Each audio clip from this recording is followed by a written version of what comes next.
It runs at pressures that would crush a submarine. It burns so hot the metal should melt. And SpaceX built 39 of them into a single rocket. This is the Raptor engine, and it is, by almost every technical measure, the most ambitious rocket engine ever built. Not because it's the biggest, not because it's the loudest, but because it does something no full-scale operational engine has ever successfully done before, and it has to do it perfectly every single time, or it tears itself apart. Today, we're going inside the machine that SpaceX is betting the future of humanity on. To understand why the Raptor is so radical, you first have to understand what came before it. Meet the Merlin engine, the workhorse that made SpaceX a real company. The Merlin is, in aerospace terms, elegantly simple. It burns liquid oxygen and kerosene, basically refined jet fuel, in what engineers call an open cycle system. You light it, it burns, and some of the exhaust gas that powers the turbines gets vented out into the atmosphere, wasted, gone. It's not perfectly efficient. SpaceX's own engineers knew that from day one. But here's the thing, in the mid-2000s, SpaceX was broke. Elon Musk had sunk nearly his entire personal fortune into the company. The first 3 Falcon 1 rockets failed. The 4th launch, the one that had to work or the company was done, succeeded by a margin so thin, it still makes engineers sweat to talk about it.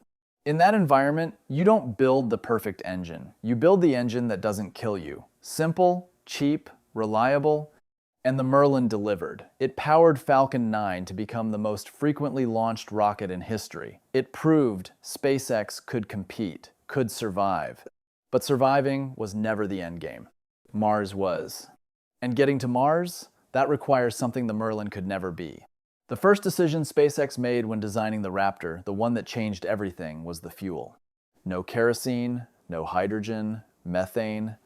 Now, methane is not a new idea. Rocket engineers have studied it for decades, but it had never been used in a full-scale orbital rocket engine before Raptor. So why did SpaceX choose it? 3 reasons. First, cleanliness. Kerosene leaves behind a sooty, carbon-rich residue inside the engine. After a Merlin fires, the insides look like the inside of a chimney. That makes rapid reuse expensive. You have to scrub and inspect everything. Methane burns far cleaner, leaving minimal deposits. The engine comes back looking closer to how it left. Second, performance. Methane sits in a sweet spot between kerosene's density and hydrogen's energy output. You get a fuel that's powerful without requiring the enormous, unwieldy tanks that liquid hydrogen demands. Third, and this one is massive, Mars has methane, or rather, Mars has the ingredients to make methane. Carbon dioxide in the Martian atmosphere, plus water ice beneath the surface, can be combined through a chemical process called the Sabatier reaction to produce methane and oxygen. SpaceX isn't just designing a rocket, they're designing the fuel supply chain for a second civilization, and the Raptor engine is step 1. Now we get to the part that makes rocket engineers lose sleep, and it's called the full-flow staged combustion cycle. To understand why this is so extraordinary, let's talk about how most rocket engines work. In a basic rocket engine, you pump fuel and oxidizer into a combustion chamber. They ignite. Hot gas shoots out the back. You go up. Simple. But you need pumps to force those propellants into the chamber because the pressures inside are enormous. Those pumps are driven by turbines, and turbines need something to spin them. In the Merlin's open cycle design, you tap off a small amount of fuel and burn it separately to drive the turbines, and then you dump that exhaust overboard. It's wasteful, but it's controllable, manageable, safe. The Raptor does something fundamentally different. The Raptor has 2 pre-burners, one fuel-rich, one oxidizer-rich. All of the methane and all of the liquid oxygen flow through these pre-burners first before reaching the main combustion chamber. Nothing is wasted, nothing is vented. The result? The Raptor operates at chamber pressures above 300 bars, that's over 4,000 pounds per square inch. For reference, a car tire runs at around 35 pounds per square inches. A submarine hull is engineered to withstand a few hundred. The inside of a firing Raptor would crush a nuclear submarine instantly. This extreme pressure translates directly into efficiency. The Raptor's specific impulse, essentially miles per gallon for rockets, is in a class almost by itself among operational engines. But here's where the danger lives. When you route everything through preburners before the main chamber, you create a system of almost unimaginable interconnected sensitivity. The oxygen-rich preburner, if it gets even slightly too much fuel mixed in or too much heat or runs at the wrong pressure for even a fraction of a second, it can trigger what engineers call combustion instability. And combustion instability in a full-flow staged combustion engine doesn't mean the engine sputters out. It means the engine destroys itself, sometimes violently, sometimes instantaneously.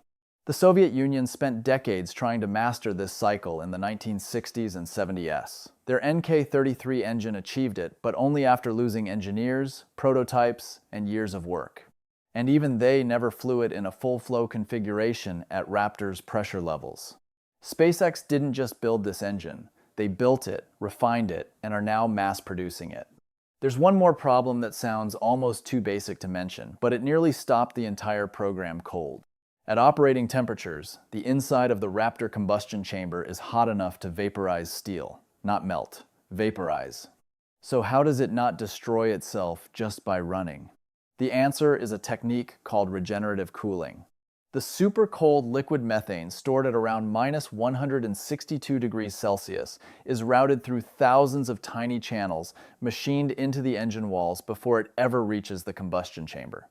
As it flows through, it absorbs heat from the chamber walls, keeping the metal below its melting point.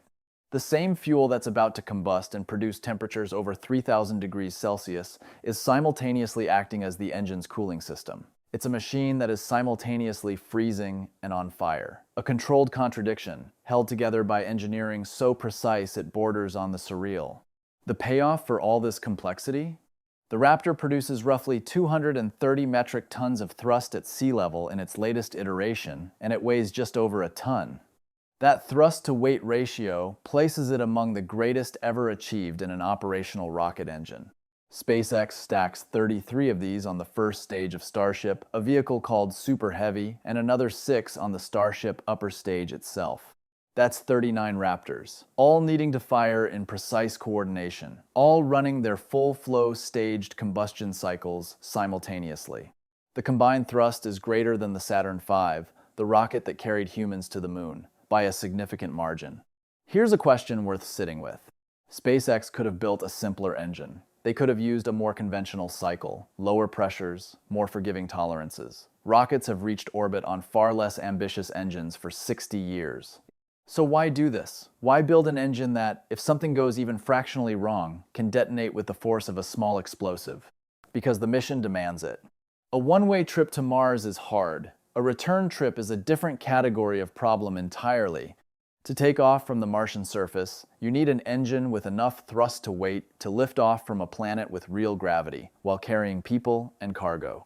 You need an engine that can run on fuel you made on Mars. And you need an engine you can use hundreds of times before it fails, because on Mars, there is no supply chain. There is no replacement part incoming. There is no rescue mission. The Raptor is not over-engineered.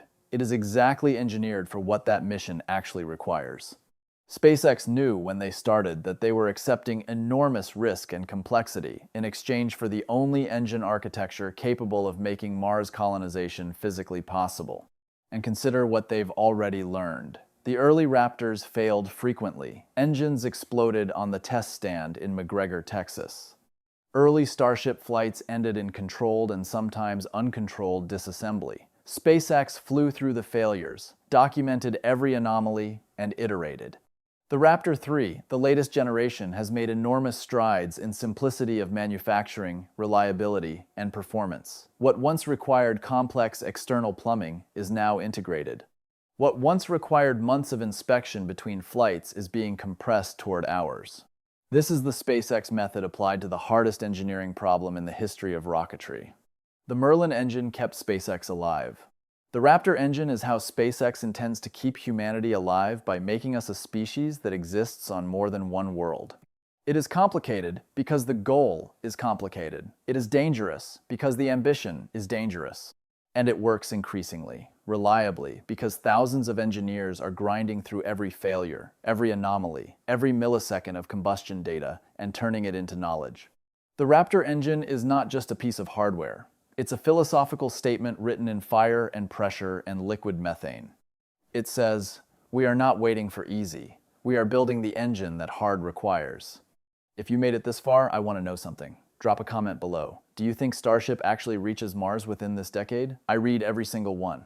And if this kind of deep dive engineering content is what you're here for, the subscribe button is right there. We go this deep every day. Up next, because once you understand the engine, you need to understand the machine it's built into.